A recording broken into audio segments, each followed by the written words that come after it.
Namaskar, welcome to public administration classes. In this class, we'll be discussing upon the topic that is unity of command. So command जो होना चाहिए, order जो होना चाहिए, किसी एक जगह से आना चाहिए, उसी के बारे में unity of command है। और ये organization को रन करने के लिए inevitable है, must है ये। तो unity of command means that an employee should receive orders from one superior only. Superior बहुत होंगे एक ऑर्गेनाइजेशन में, एक जो भी सबऑर्डिनेट है उसके ऊपर हजार सैकड़ों लाख सुपीरियर हो सकते हैं। वो सारे सुपीरियर अगर उसको ऑर्डर देना शुरू करें तो स्टेट ऑफ कंफ्यूजन क्रिएट हो जाएगा। तो इसलिए हर एक सबऑर्डिनेट के लिए एक सुपीरियर फिक्स है। वो सबऑर्डिनेट किसी पार्टिकुलर सुपीरियर का ही ऑर्डर सुनेगा और वो पार्टिकुलर सुपीरियर किसी और पार्टिकुलर सुपीरियर का ही ऑर्डर सुनेगा। So that means that an employee should receive orders from one superior only. एक ही superior होना चाहिए। In other words, it means that no employee should be subjected to the orders of more than one superior. कहने का मतलब ये हुआ कि employ जो है किसी एक सुपीरियर के प्रति रिस्पॉन्सिबल है और किसी भी एक एम्प्लॉय के लिए दो चार सुपीरियर आप नहीं डाल सकते। He will not listen. Thus it extends for single boss for each person. एक आदमी के लिए एक बॉस, एक आदमी के लिए सिंगल बॉस है। उस आदमी को देखना है कि मेरा बॉस का कौन है और उन्हीं का ऑर्डर उनको रिसीव करना है। जब डेफिनेशन की बात आती है तो हेनरी फ्योल साहब सामने आ जाते हैं और हेनरी फ्योल साहब का कहना है कि for any action whatsoever an employee should receive orders from one superior only. चाहे जो कोई भी ऑर्डर हो, जो सबऑर्डिनेट है, एम्प्लॉय है, he will receive orders from one superior only. एक सुपीरियर होगा जिसकी वो बात सुनेगा। ये फिक्स है कि उसका सुपीरियर कौन है और सुपीरियर को भी पता है कि उसके कौन कौन सबऑर्डिनेट है। एक सुपीरियर के अगर 40 सबऑर्डिनेट हैं तो एक सुपीरियर के 40 सबऑर्डिनेट हो सकते हैं, एक सुपीरियर के 100 सबऑर्डिनेट हो सकते हैं, लेकिन 100 सबऑर्डिनेट्स के एक ही सुपीरियर। ये 100 सबऑर्डिनेट्स जितने हैं, इन सबके जितने भी इंडिविजुअली 1 2 3 4 जितने भी हैं, इनका एक ही सुपीरियर हो सकता है, 10 सुपीरियर नहीं हो सकते हैं।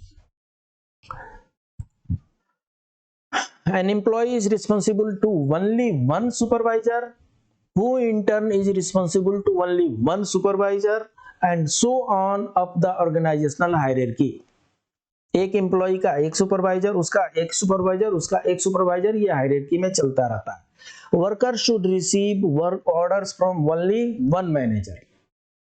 ये फिक्स किया हुआ है कि इस मैनेजर साहब की बात ये सुनेंगे, इस मैनेजर साहब का ऑर्डर इनको सुनना है। अगर दूसरे मैनेजर साहब को कुछ ऑर्डर उनको देना है तो इस मैनेजर साहब के थ्रू ही देना है। जो उनका, अगर किसी भी दूसरे व्यक्ति को उस सबऑर्डिनेट को ऑर्डर पास कराना है, कुछ इंस्ट्रक्शन देना है, he has to meet first that immediate supervisor. और जो इमीडिएट मैनेजर है जिसके अंदर वो काम कर रहा है, उसके थ्रू ही वो इंफॉर्मेशन जाएगा, वही वैलिड होगा। तो ये यूनिटी ऑफ कमांड में ऐसा ही है कि subordinate should receive orders and be accountable to one and only one boss at a time. एक समय में एक ही boss, 10-20 boss confusion. He should not receive instructions from more than one person. क्या कह रहे हैं हेनरी फ्योल साहब?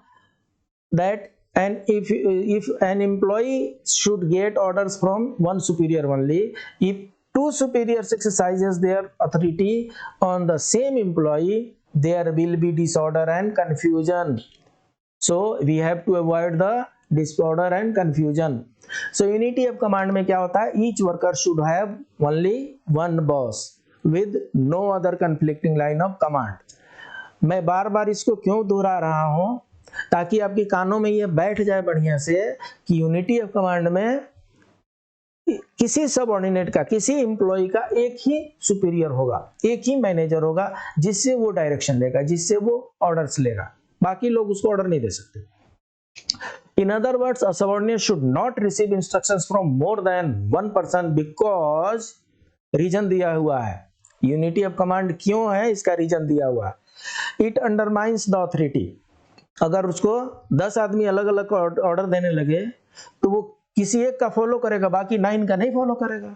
तो जो इनका 9 का नहीं फॉलो करेगा, वो 9 की जो अथॉरिटी है वो अंडरमाइंस हो गई, उनकी अथॉरिटी गई, finish. Weakens discipline.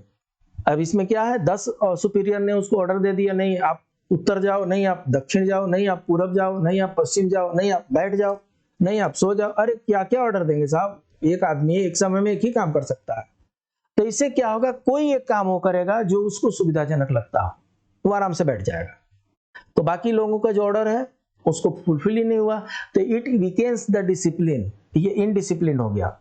Creates confusion, बहुत बड़ा कंफ्यूजन क्रिएट हो जाएगा अगर एक आदमी को 10 आदमी ऑर्डर दे रहे हैं, उसको समझ में नहीं आएगा कि ये करूं कि वो करूं, और पूरा सिस्टम ही कोलैप्स हो जाएगा। डिलेज द वर्क, उस आदमी के स्टेट ऑफ कंफ्यूजन बना रहेगा, ये करूं कि वो करूं, तो काम ही नहीं कर पाएगा, तो इसलिए काम जो होना चाहिए वो डिले हो जाएगा। स्केपिंग रिस्पॉन्सिबिलिटी, सबसे बढ़िया काम क्या है कि अगर 10 आदमी ने ऑर्डर दिया है, कोई मत करो, वो पूछे तो वो बता देना, वो पूछे तो वो बता देना, वो पूछे तो वो बता देना। इस तरीके से क्या होगा, स्केपिंग ऑफ रिस्पॉन्सिबिलिटी हो जाती है, जो बहुत ही डेंजरस है।